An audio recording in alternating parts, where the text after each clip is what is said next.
Our next presentation, Dr. Monica Cooper, who is the Napa County A&R advisor for viticulture with UC Cooperative Extension.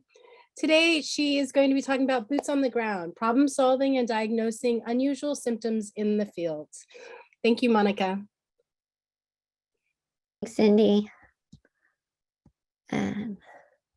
Thanks, Chris. That was actually a really great introduction to my topic, because as these things are happening, we actually need to understand what we're seeing in the vineyard. So I'm going to talk about how sort of the process we go about in trying to figure out whether we have a biotic, an abiotic, or maybe even a combined stressor event. So for those of you who aren't as familiar with, farm advisors and cooperative extension, we do a lot of field-based research. We do things like this and give presentations or organize seminars. But one of the other things that we do quite a bit is go out and look at unexpected or unusual things that are happening and try to do some problem solving. So I'm going to walk us through the important aspects of diagnostics. So a lot of people, I'll find that someone will send me just this photo of a leaf and say, what's going on? And I say, well, okay, many different things are going on, because sometimes symptoms can look very similar, but be caused by very different things. So a lot of times when I get something like that, I say, well, okay, I need a little bit more information. I need to know where that leaf was in the plant. Was that the only leaf in the vineyard that looked like that? Or did they all look like that? And so collecting observations in the field is really important. So we'll go through sort of the steps and important aspects of that. As part of that, you need to keep records and gather information. So it helps to know, definitively what rootstock you're planted on. Sometimes we have cases of scion mix-up. So I've seen something that, is supposed to be Cabernet Sauvignon, and it turns out there's a mix of Cabs, Infidel, and Mourvedre in the planting. So keeping records and gathering information is another really important aspect, because you'll need to look back at that as you're problem solving. And then as Chris walked us through, we need to consider both biotic and abiotic factors. So one of the first steps of collecting observations in the vineyards is to observe your symptoms and look for patterns. So you're going to look at where on the vine are these symptoms occurring, which parts of the vine are affected. Is it only the leaves? Is it, short shoots and reduced growth sort of across the vine? Is it only on one side of the cordon versus another side of the cordon is growing fine? How's your fruit set? How does your fruit look? But then you also want to consider, okay, is this isolated within the block, or is it clumped within the block? Maybe one area is where you're seeing the symptoms and not in other areas. And then at the landscape level, so you may see symptoms in one block, but if you look around at surrounding blocks, do they also have symptoms? Or say, is there a certain elevation above which or below which you're getting most of your symptoms? So one of the important things about symptoms is, when did they appear? So if they appeared after a weather event, such as a heat, frost, or a hail, or were they timed pretty nicely with a spray application? And here's an example of symptoms appearing in relation to cover crop management. So false chinch bug really prefers brassicas as a host. And so in years when our sort of rainfall and climatic conditions are favorable to have a large mustard cover crop, and sometimes when that cover crop is not cultivated or mowed in a timely fashion, we can see buildup of chinch bug both on that cover crop, and then in the video that you're seeing on the right, they'll actually stay and continue to feed even in the residue of that. And a consequence of that is that we can see damage from false chinch bug feeding, particularly to young vines, but it's not limited to young vines. I've definitely seen it in older vineyards as well. And it usually coincides with something related to a brassica management. So you need to think about what your cover crop was and then when it was managed. And as I said earlier, we think about, are the symptoms on a single part of the plant? So are only the leaves affected? Or are these symptoms seen really across the vine? So in this photograph that you're seeing here, we have these sort of spots, and we'll go through this example in detail later, but you see these spots on the shoots, on the tendrils, on the petioles, and even on the rachis. So something like that is very different from Pierce's disease, where yes, the leaves may be affected by the scorch, but then you're also seeing the shriveled berries and uneven lignification or maturation symptoms on the shoots. And another thing you want to look at is what age of tissue is affected. So is it something where the younger leaves are affected? So maybe a nutrient is not getting transported from the older to the newer leaves. Is it only the older leaves? Is it all ages? Or is it really only one age leaf where you can see that maybe something happened environmentally at a certain growth stage, and then that was a one-time event, but then the vines were able to grow out of that.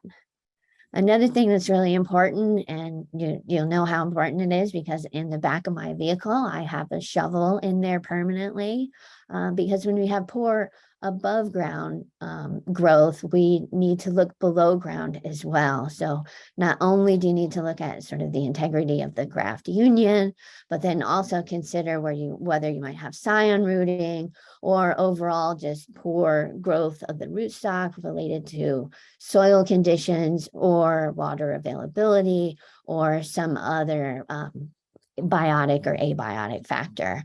And so what you're seeing in these photographs here is crown gall resulting from a winter cold damage that resulted in damage to the vines.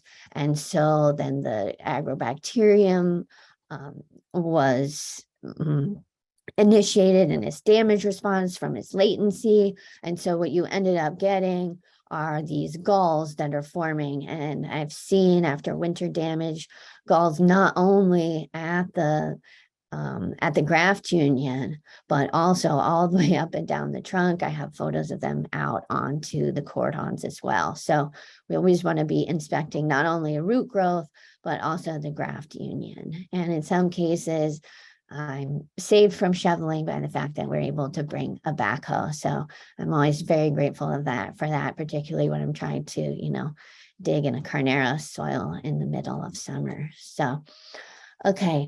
Another thing you're going to want to look at is the pattern of symptoms and how they're occurring within the block. So are they clumped? As in these photos showing a red blotch disease symptom progression through blocks.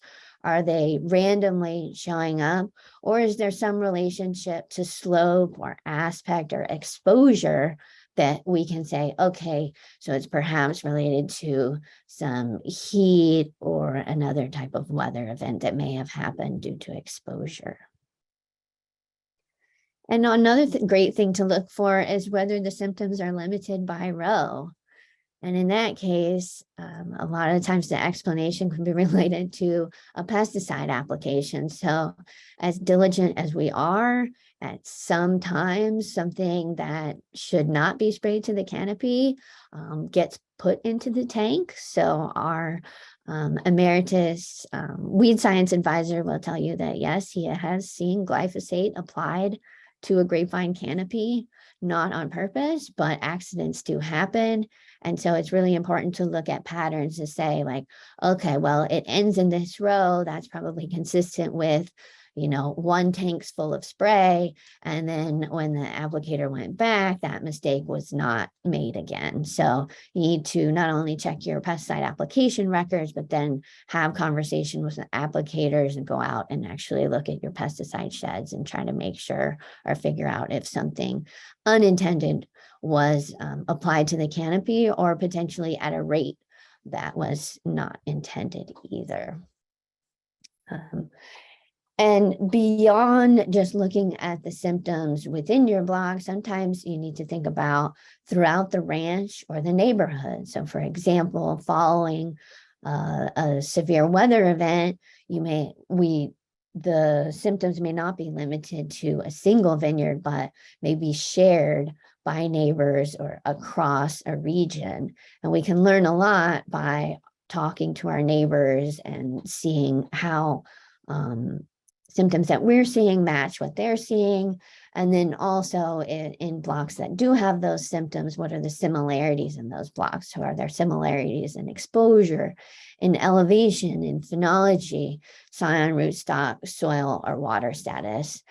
And then one thing, when we go out to the vineyard, I don't just look at the grapevines. So in the picture here, this severe flooding. Well, in the spring, not only may those vines growth be affected, but you're also unlikely to see very good growth of the cover crop. So if you drive through certain regions in the spring and you see where the cover crop growth has been affected, well, a lot of times those can be low points where water has collected. And so that gives you some information about what might have happened based on looking at other plants and considering other plants as well as the grapevines. As I've mentioned, gathering information and keeping records is very important. So these are the types of information that you're probably going to want to refer back to. Your information from your weather stations, from your pesticide applications, from amendments. We had some interesting conditions this year where a couple of blocks didn't set any fruit, and we tied it back to nitrogen applications in the spring. I've seen canopy work and suckering where trunk suckers were removed, and after that, very soon after that, a glyphosate spray was applied. Well, we saw damage because there was green tissue on the trunks that have been exposed by that trunk suckering. So there's all kinds of different combinations of things that can happen. And unless you have really good records of when you've done certain activities, it can be really hard to go back and piece together the explanation for that. And the other thing is to look at whether this is a recurring issue or not. So some of this is just experience in that may have seen this before and under these certain conditions, and this is what happens. So keeping records and remembering how symptoms look under certain conditions. So I wanted to go through a couple of real world examples. I had to whittle down my vast library. Well, not vast library, but we've seen some interesting things over the years. So in this case, we had some leaf distortion, bushy growth, lots of latent buds pushing. We had really short internodes and sort of zigzaggy internode growth. And it's important to note for this that it's an organically farmed vineyard. So you look at that and you say, oh, well, okay, I wonder what's going on. Here's these distorted leaves. Why are all these latent buds pushing? Is this some sort of pathogen? And we also saw a very strong pattern at the edge. So these vines at the edge were affected. You got a certain number of vines in, and they seem to be entirely unaffected by this phenomenon. And what we saw was that when we looked at the edge of the block, there were rose bushes that were planted. And even though the vineyard was farmed organically, somebody forgot to tell the gardeners and the gardening crew that grapevines are sensitive to glyphosate, and please don't use them close to vines that are growing. Okay. Here's another example where we have really scorched leaves. This is right at the onset of veraison here. You can see that the crop is unaffected, but the leaves are severely scorched and the vine growth is affected. Here's some closer photos of that, again, to show that at this point, the fruit's not affected. However, this is not a great canopy for continuing to ripen your fruit. And you could say, okay, well, leaf scorch. Oh, I learned about leaf scorch. That's Pierce's disease. Well, if you look at the photograph on the left, you can see the pattern of the scorching on the leaves. And it's different from the pattern of scorching that we see with Pierce's disease. So with Pierce's disease, yes, you do see these necrotic areas and scorched areas of the leaves, but at that zone of interface between necrotic tissue and live tissue, you see these sort of yellow and reddish, bright yellow and reddish areas of the leaf. And so that pattern is really consistent with PD. We didn't see that in this example. The other thing is that you have sort of full maturation here of these cans versus with Pierce's disease, where you have the green islands of tissue within the mature cans. And as I mentioned, we had the fruit that was really holding up in this example versus with Pierce's disease. One of the first symptoms that we see in the North Coast is shriveled berries. So we started to looking at, okay, well, what's the pattern of occurrence? And it's right at the edge here along this drive road. I don't know if you can tell, but this drive road looks wet. Well, that's not water. That's in fact a dust suppressant, so a salt-based dust suppressant, which was a little bit misapplied as the applicator was sort of turning the bend here and going down the hill, and you got runoff over to the vines. And so what we're seeing is salt damage to the vines from that dust suppressant. It's another interesting and fun example. In this case, the leaf blades are entirely gone, so we're seeing matchstick petioles, but then also some regrowth. And you should note that this is a fairly young vine here. And again, okay, matchstick petioles, oh, I remember that from my classes. That's Pierce's disease. But in this case, it's not accompanied by any of the other Pierce's disease symptoms that we might expect. And also the vine is already growing back. So you have new growth and new leaf growth. So that leads me to think, all right, there must have been some kind of grazing damage. Well, did a deer get in there? No, it was deer fenced. This was in the middle of the vineyard, a single vine. And so even though we never found the culprit, we suspect that it was a Sphinx moth larva, which if you've ever grown tomatoes and you go to bed one night and you have a beautiful tomato plant, you wake up in the morning and your tomato plant is totally defoliated by a tomato hornworm. It's the same idea here, where the Sphinx moth larva is voracious. It's actually fairly large, probably the size of one of my fingers when it's fully mature. And so they're voracious eaters and they can defoliate grapevines. We don't see them that commonly, but when you do, it can be pretty dramatic. But luckily, in this case, the vine was growing back. So it did suffer that stress, but it is growing back. Okay, my last example, I'll talk about some symptoms that we saw both in 2019. So in 2019, we saw it at 2 different sites. And we had this spotting on the leaves, on the shoots, on the tendrils, on petioles, and on the flower clusters, on the rachis.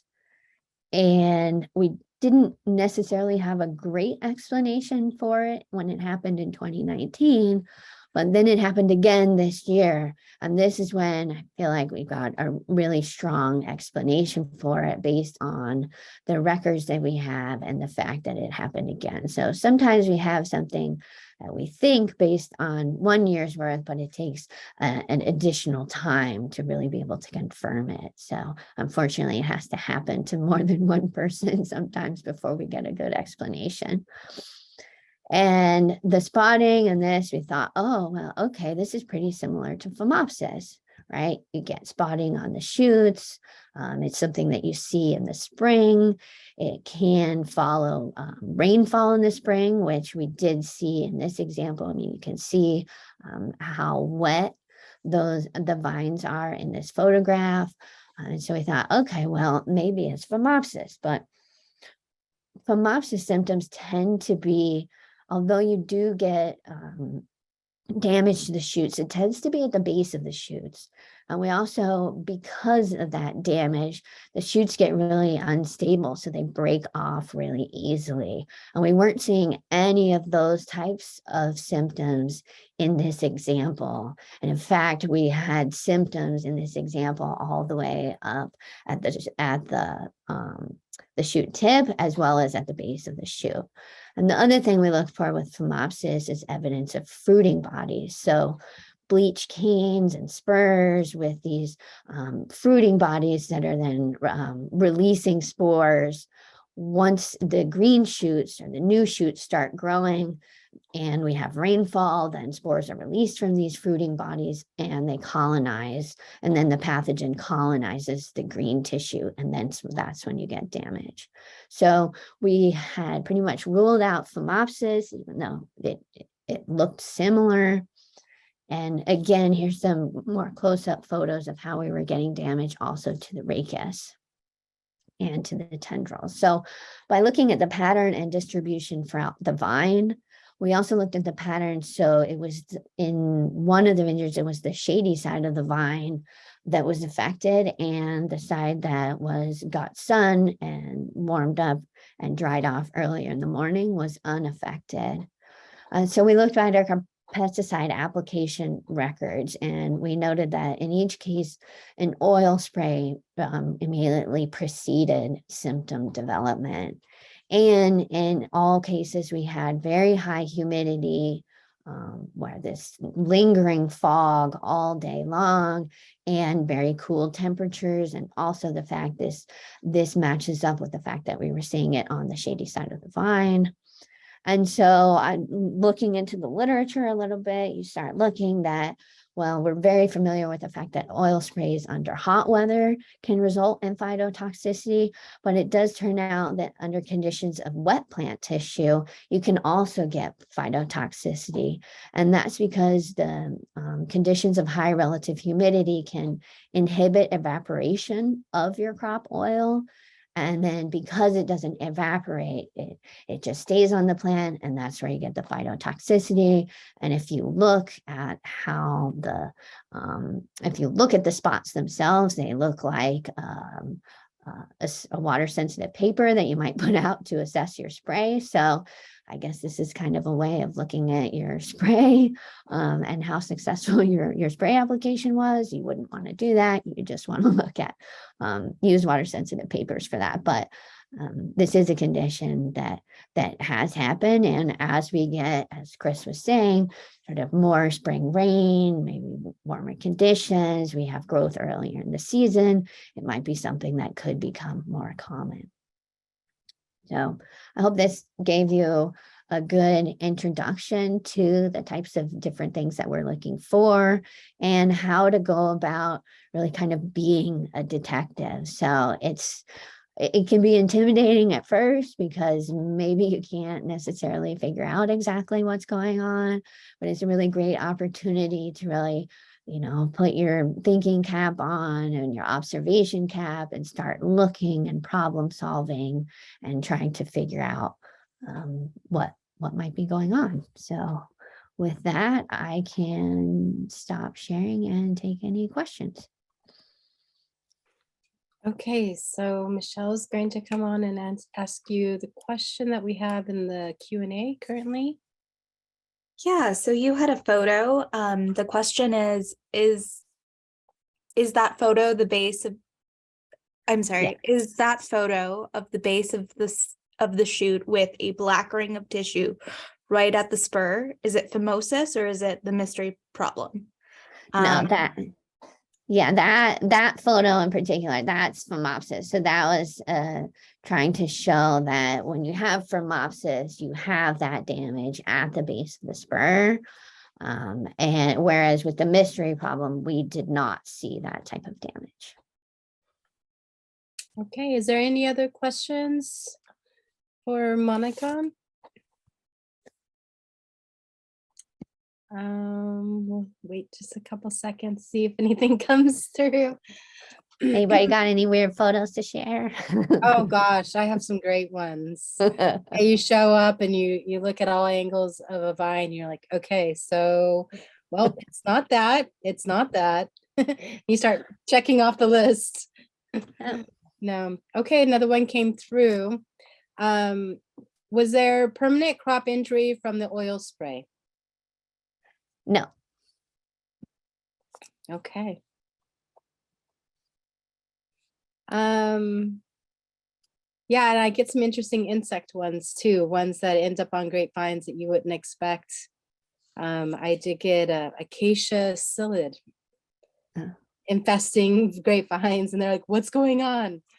And they just happened to recently cut back the acacia trees. Yeah. And so they moved, you know, the psyllid moved. They don't want to go on grapevines, but they had to go somewhere. So yeah, it was a whole vine just covered in psyllids. It was enough to freak the viticulturists out, understandably so. Or blow-ins, we see that in the spring too, after strong weather events that left larvae get blown from oak trees or from wherever onto the vines, and then they'll feed and defoliate the vines. But you know, it's just because getting back up into the tree is too much of a burden. So right, they have to feed somewhere. There's another question. Monica, could you please type in your email address? Someone has some pictures to share with you. Okay. Sure you can. We do diagnostics on a county-based basis. So if you're not in Napa, it'd be great if you could share the pictures with either Christopher or Cindy as well. Yeah.